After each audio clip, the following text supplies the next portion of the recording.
Welcome to the AKW podcast, a place where we'll ditch the wellness lies you've been sold and learn what your mom never taught you. If you've ever wondered if the wellness industry is just a billion-dollar scam built on patriarchy and diet culture, it is.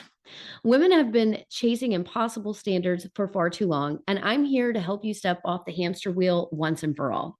No more quick fixes, no more powders or potions or empty promises. Just real talk, real science, real people, and real strategies to help you feel at home in your body and redefine what wellness is on your own terms.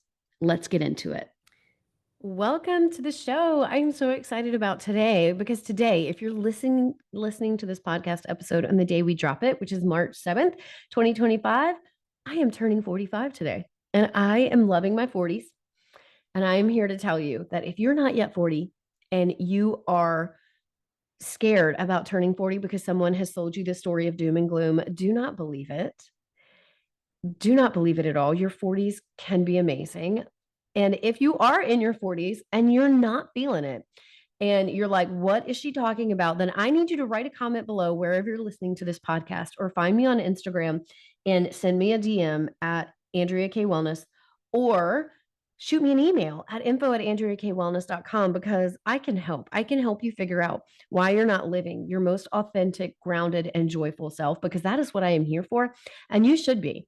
So we need to figure this out, because I want everybody to live feeling like they're living their best version of themselves. And it shouldn't have anything to do with age. I promise you, it is not all downhill after 40.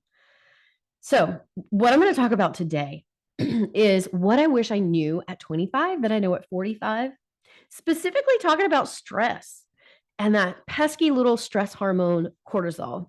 So we're going to be talking about what is cortisol, why do we have it, how do we get rid of it, do we want to get rid of it, what are some warning signs that I missed, and what I have done to kind of overcome some of my struggles. So I'm going to be sharing all of that today in hopes that it's going to help some of you understand what cortisol is, notice some of your own red flags, and maybe make some lifestyle changes to help that. I think as women, we are often just taught to dismiss how we feel. We are taught to smile through the discomfort, to wipe the tears, to not let your mascara run. We're taught to be likable over real, right? We are taught to edit our thoughts before we say them out loud, because we don't want to come across as overbearing or demanding. And man can say these things and he is looked at as a strong leader. But when we say things in a similar vein, we're a bitch. We are taught to shrink our bodies and to shrink who we are instead of taking up space, right? We're taught to shrink our bodies so that we look more appealing, so that we are more likable. And that is a security issue. It's not true, but that's what we've been taught. So that's what we believe. And we're taught to shrink our personality, to make ourselves more palatable for other people. But all of this, years of doing this, will have a cascade effect, a negative cascade effect in your body. And over time, you're going to start to feel that your body is just screaming at you. It starts as a ping, right? It starts as a little like ping of, hey, this is going on, and we ignore it. And then that ping turns into an alarm bell, and we ignore it.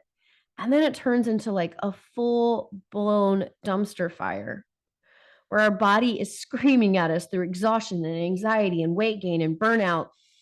And yet we're still often dismissed, and we're just told, well, that's what it's like when you're a woman over 40. This is what we expect.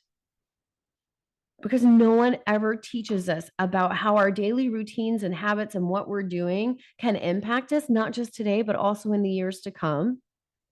No one ever teaches us about our hormone balance. And today, like I said, we're specifically talking about cortisol, but they all play together, especially cortisol and dopamine, our pleasure hormone and our stress hormone. But we're only really focusing on cortisol today. But they all impact us and why we feel the way we do. So we're going to change that. We're going to change some of that today. I am sure you guys could all tell me a personal story of how you feel like you've been dismissed, of how you have been made to shrink instead of take up space, of how you've, you know, lived in a way to be more likable, lived in a way where you're under constant stress and hustle. But I'm going to share a story today because it was so profound, because it involved my middle schooler. And he's at that age in life where he is kind of seeing the world in his own eyes for the first time. He is really, getting to know the world in a whole new way. So as a parent, that's been really fun to watch. And he's a little bit more mature. So we have a lot of really interesting conversations that I am enjoying. I don't know how he feels about it, but I am enjoying because I'm getting little glimpses of the person that he's going to become. So the other day, we have a family friend and they're divorced.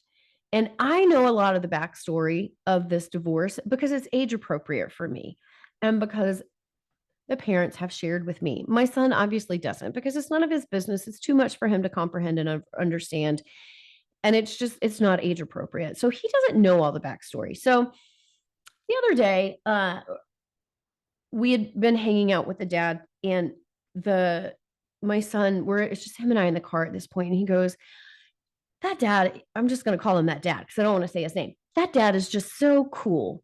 He's just such a funny guy. I really like hanging out with him. And I did not know how I wanted to approach this, but alarm bells were ringing so loudly in my own soul at that point because I have a very different opinion and a very different feeling. And I am not saying this guy is not a good guy, but there were some warning bells going off, right? So I was like, well, we got to have this conversation because I need my son to start to see and appreciate some of these double standards. So I say, buddy, like, have you ever noticed that the dad just kind of shows up for the fun stuff and he's super relaxed and he gets to have a good time and be the cool guy? And then he gets in his car by himself and drives away. He does not take the children home with him. He does not care for them, feed them, bathe them, clothe them, study with them, do school drop off or pick up. But the mom, whom you think is not that cool, who's not that fun, who always seems just a little bit irritated about life and just a little bit burnout, a little short in her responses, she's doing everything. She has picked up all the pieces after the divorce and she has sole custody of those children. Now, she doesn't have legal sole custody, but they're always with her. And she takes them, she does school drop off and pick up. She feeds them. She goes to the grocery store to provide for them. She makes sure they has clothes. She makes sure that they're studying and getting everything that they need for school. She just did Spirit Week with me last week, and Spirit Week suck. She's doing all the stuff. She doesn't have the luxury of being the fun, cool parent, of being relaxed because she is in overdrive. She is in burnout. She is in survival mode. There were flags, there were pings, there were flags shown, there were signs shown, but nobody is coming to help her. Now she's in a really tough spot, and maybe your story is not the same as hers, and I know my story isn't the same as hers. And I'm not here to provide a solution for her, but I am here to call out what I see and to have that conversation with my son was so impactful because I want him to see those same warning signs. Because sometimes it's easier to see things in other people before we can see them in ourselves. And just the more we talk about women running on fumes and feeling exhausted and not thinking they have any other options, the more we talk about that and make it commonplace, the more we're going to be ready and willing to step into making changes and making it acceptable for us to make changes so that women don't feel like everything is falling on their shoulders.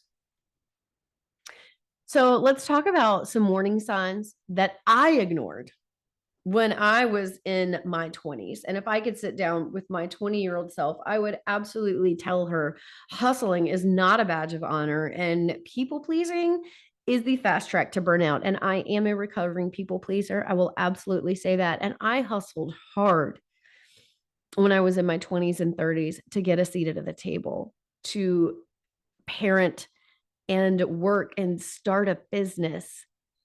And I absolutely would do it different if I could. So, signs that your cortisol is out of whack. You feel tired, but you're wired. You feel tired, but when you go to bed, you can't go to bed because your brain is still processing and it will not shut off. Or maybe you go to bed, but you wake up off and on all night.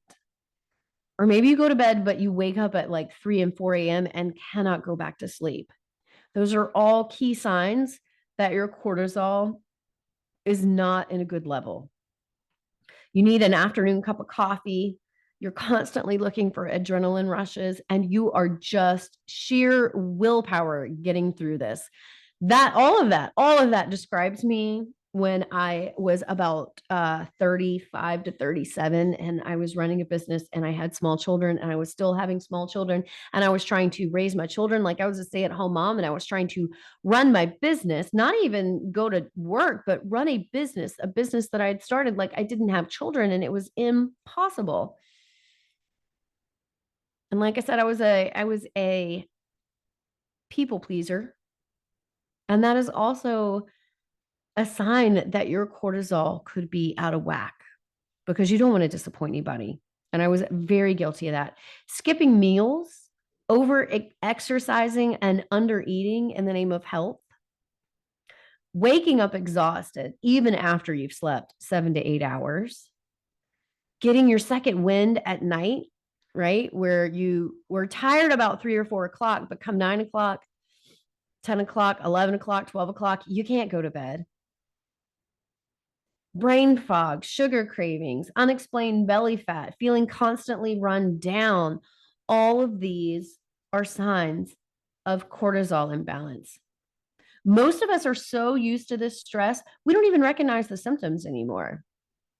We just call it being busy or being a mom. But it is a slippery, slippery slope to burnout. So, what even is cortisol and why do we need it? Cortisol is not the bad guy. Okay. It is actually very important and we need cortisol. But the problem is we treat every text and email and toddler tantrum like it's a 5-star alarm. We are so inundated with information at this point in our life. There's information coming at us nonstop. We carry our phones with us, which are constantly giving us notifications. We're wearing devices, a lot of us, that are giving us notifications. And it is just this constant barrage of information that we are never cutting off and we're never stepping away from. Our body doesn't know that this information is not life-threatening. Our body doesn't know that we're not running from a bear. It sees all these notifications and it's like stress. We were not designed to be taking in this level of information that we are currently. The good side of cortisol is it helps you wake up. It helps you have energy. It helps regulate your blood sugar so you don't crash midday. It manages inflammation. It helps you heal. And it kind of helps keep your immune system in check. It is a hormone that we need. But the bad side of cortisol, it's like I said, your body can't tell the difference between an actual emergency and just an overflowing email inbox. It's the chronic stress, it's the constant information that keeps your cortisol high. And when that cortisol stays high, you get stuck in a response. You get stuck in fight or flight or either freeze. And neither of those are good places to be stuck. So your body will just continuously adapt to this high stress, which is not good. Or it will just freeze and shut down. Also, not good. Think about your muscles. When you put your muscles under stress, they adapt, they get stronger. So when you put your body under constant stress, you're strengthening your cortisol, you're building that cortisol level. And that's not what we want to do. We need it, but we don't want it to be the most dominant hormone in our body. Sleep issues is one of the complaints that I hear the most. And that was one that I dealt with. And still, if I fall into old habits, will deal with. Your cortisol is low in the morning. So you wake up feeling exhausted, but at night it is through the roof and you can't sleep. Like I said, all our hormones play together. So we've got cortisol and dopamine, which obviously are like yin and yang hormones. That's your feel good hormone and your stress hormone, but there's other hormones mixed in there, right? And all of these hormones, they balance and play off of each other. If one gets high, or if a group gets high, then others will follow and get high, while a whole nother group will get low. And it will have a negative effect on a lot of different systems in your body, affecting your PMS and your cycles and hot flashes. And I am not saying that you can bypass perimenopause and menopause, but I am saying what you're doing in your 20s and 30s and 40s are greatly impacting how you're going to cruise into perimenopause and menopause. And if your hormones are out of whack, you are not doing yourself any favors. And if your stress hormone is through the roof, that is a great place to start untangling and getting your hormones back into a better balance. Weight retention, that is the one I hear a lot about. The belly fat around the weight, that is a sign of cortisol imbalance. Women especially, we care about that because we're taught that our value is in our size. And then we start to see this belly weight and then we get more stressed and then it's not going away because we're resistant to the weight loss. And it's just this horrible cycle of, I can't be enough, I'm broken. When it's not the case, it's just no one has really fully explained to you how to find the solution. Mood swings, anxiety, feeling constantly overwhelmed, like that poor mom that I was talking about, that's our family friend. She has mood swings, she's anxious, she constantly feels overwhelmed. I was there. That was one of my final stressors, or I guess alarm bells, before we hit the full on like dumpster fire alarm, was my mood swings and my anxiety were through the roof. I was snapping at people that it was like an outer body experience. I could see that I was doing this and I would be like, do not do this. Why are these words coming out of your mouth? And I just couldn't stop it. And then my final like red flag, or my final like breaking point, was my tongue started to swell so much that I could hardly talk. Some of y'all have heard this story before. And I was worried that I would asphyxiate. I was worried that it would continue to swell and I would eventually not be able to breathe. And my hormones had gotten into such a like disarrayed state. Everything was so imbalanced.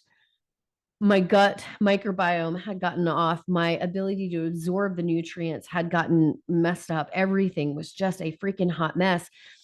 And I went to the doctor and they wanted to give me a blood transfusion and an ablation. And I was like, well, that's not going to fix the problem. You're putting a Band-Aid on my issues. Like you're my tongue was swollen because I was so anemic. I had no iron or ferritin in my body. And so they're like, well, we'll just give you a blood transfusion and we'll scorch your inside so you don't have a period. So then you'll retain more of the blood. And there was like this little voice in my head that was like, but that is just putting a Band-Aid on a massive hole. And I went a different route. I did do the blood transfusion. I needed the blood, but I did not do the ablation. And I went to the root cause, and it took a lot of work. But I knew that my body wasn't broken. I knew that I was broken in the moment, but my body wasn't broken. And you're not broken either. We just got to figure out how to get you back in balance. And cortisol is not the villain.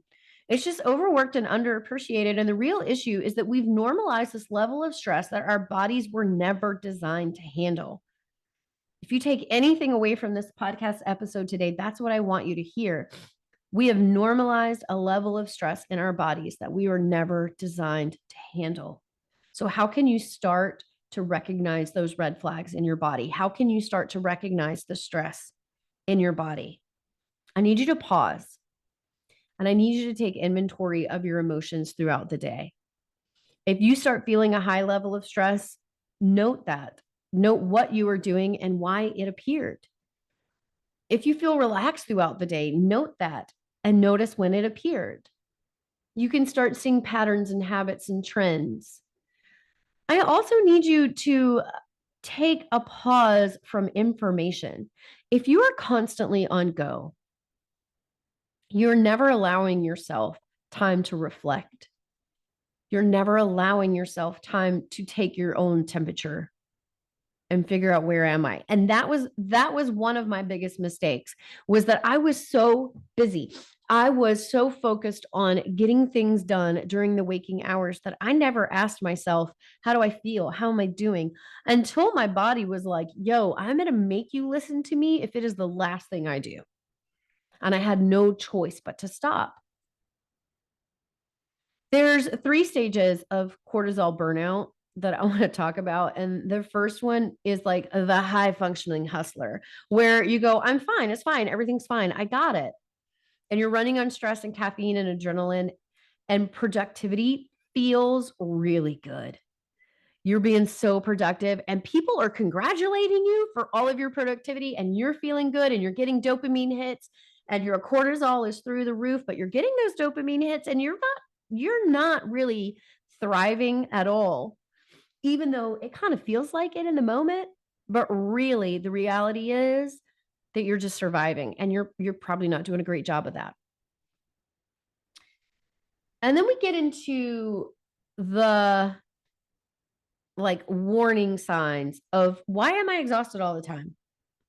Why do I have brain fog? Why do I have sugar cravings? Why do I need a 3 o'clock cup of coffee? Why is my PMS like gone through the roof and my periods are atrocious? Why am I gaining weight? Why am I so irritable? Remember when I said it was like I was having an outer body experience and I could see this stuff happening, but I couldn't stop it and I couldn't figure out why it was even happening. And I didn't want it to happen, but it was like that train was moving and it could not be stopped.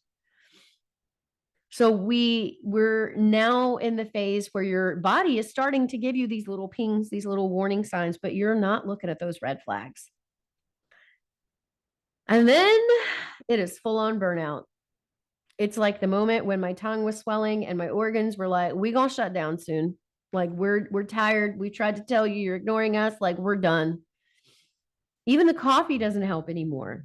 Anxiety flips over to depression. Your immune system crashes and you're always sick, and your body physically cannot take up anymore. Take on anymore. Like those red flags have now switched to a white flag of like, we're done. We're throwing in the towel. We've done the best we could for you, but you're not helping. You're not listening. I'm out. Your body is tapped out. Your body will give you whispers before it screams. And if you're in stage 1 or 2, listen to those whispers, listen to those screams, because let me tell you, recovery is a lot easier when you haven't hit rock bottom. Once you have hit rock bottom, like I did in 2019, that recovery is going to take a really long time. And even if you haven't hit rock bottom, like don't expect a 30-day turnaround, because that's not the reality either. You didn't get here in 30 days. You're not going to feel 100% better in 30 days. So here's a few things that I would have done differently.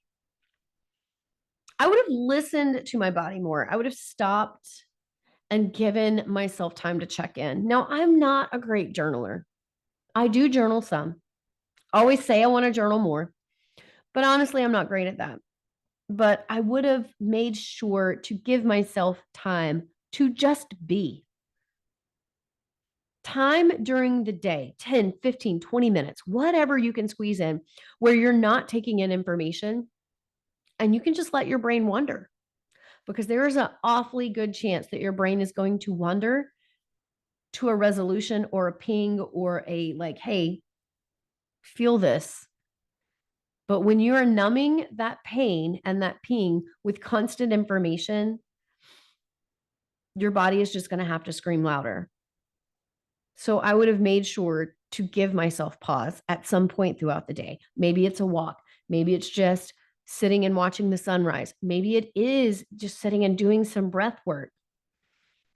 Whatever it may be, just have some quiet time, some downtime. I would have been more realistic with my to-do list. I am really horrible about putting a bunch of things on my to-do list. Things that it is not reasonable for me to get all these things done and then feeling some kind of way because I didn't get all those things done. So I would have been more reasonable with my to-do list. And with any to-do list, I would set a better expectation that it's okay if not all these things get done. It is the expectation that is more damning than the actual to-do list. So you got to set your expectation around that better. I would have got off the hustle train a whole lot faster. Exhaustion does not equal success. Exhaustion does not guarantee you're going to get a seat at the table that you want at anyway. And if your body's falling apart by the time you get there, you're not going to be able to serve anybody well. I would have set boundaries a whole lot sooner and untangled the thought that my worth and value was somehow tied to how well I served other people and making sure that their comfort was top priority. I would have built a life that felt good a lot sooner, not one that just looked good. I'd be okay showing people my messy parts. And that honestly is one of my favorite things to do now. I love for people to see my messy life because I know that was such a game changer for me. And I want other people to know that it's okay. It's okay to be messy. A lot of life is messy. And with social media, we see the highlight reels so much of the time that we forget. Again, it's that expectation of this is what my life is supposed to be. And then we beat ourselves up when it's not. But you're seeing someone's highlight reel. You're seeing someone's life that's 10 years, 15 years ahead of you. And it's stressful when you're not there. So I like to show my messy parts. And I have accepted that like messy can also be very successful. Women are conditioned to be the good girls, to always say yes, to keep smiling, to take care of everyone. But the truth is, the more you put yourself last, the more your nervous system is in a constant state of stress.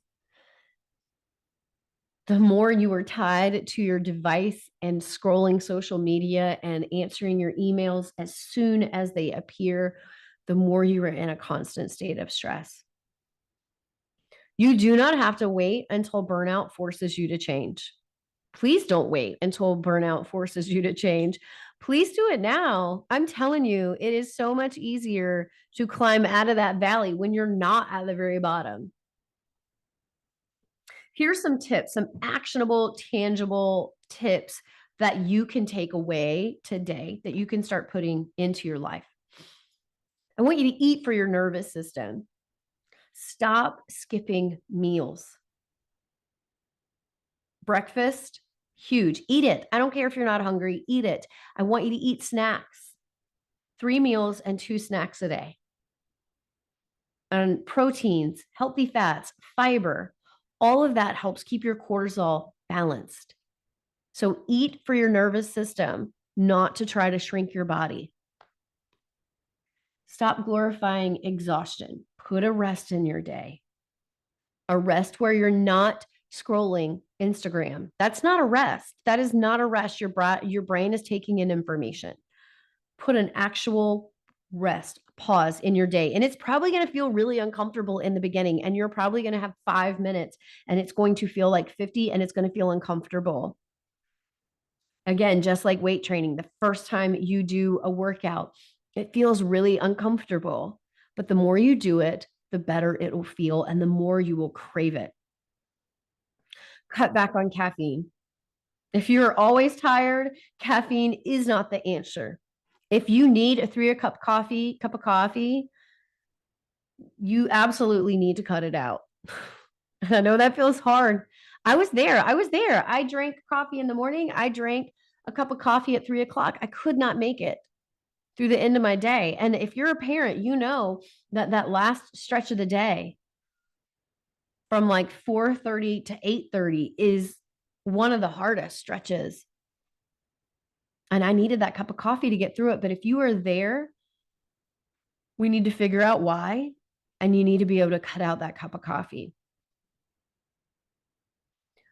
I need you to work out.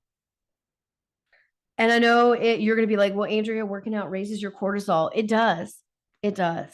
That is a natural response to working out. But we need to put your muscles under stress and then work through that recovery. We need your recovery to be solid.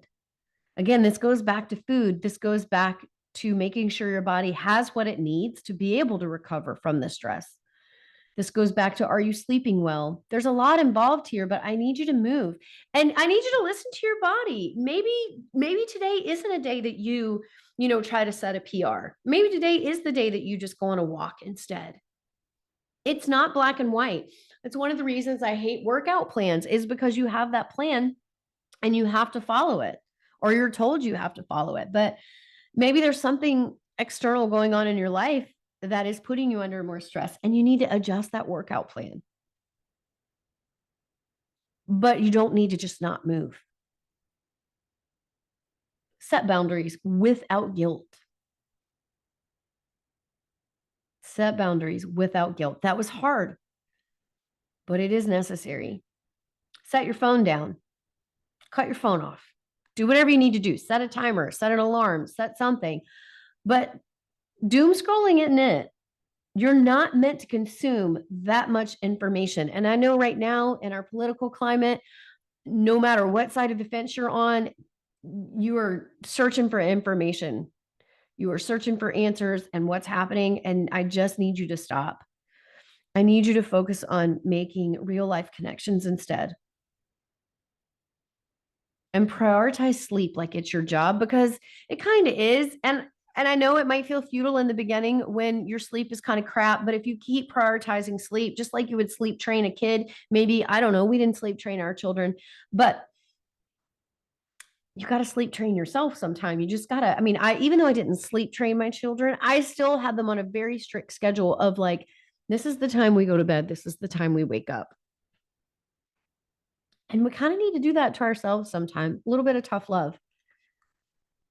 So, I get that when you go to bed and you've had a long day, that you just want to unwind and you just want to numb out. But I'm telling you, you just need to go to sleep instead. You will feel so much better. The goal isn't to kill cortisol. It is to get it back in balance. It is to stop treating every stressor like it's an emergency. And it's to start recognizing where you could make some lifestyle changes that would also help your cortisol level go back to a more reasonable level. You do not have to prove your worth through exhaustion. You do not have to earn your rest. You don't have to wait until you're 45 or in your 40s to start listening to your body. Most of us, that's when our body is screaming at us and we're having all these side effects. But don't wait. Start sooner. Start small today, because prevention is easier than recovery. Your body isn't failing you. It's responsible, or it is responding exactly how it was designed to respond in a high stress environment. But you are responsible for controlling that environment. So what are you going to do today to help reduce your cortisol?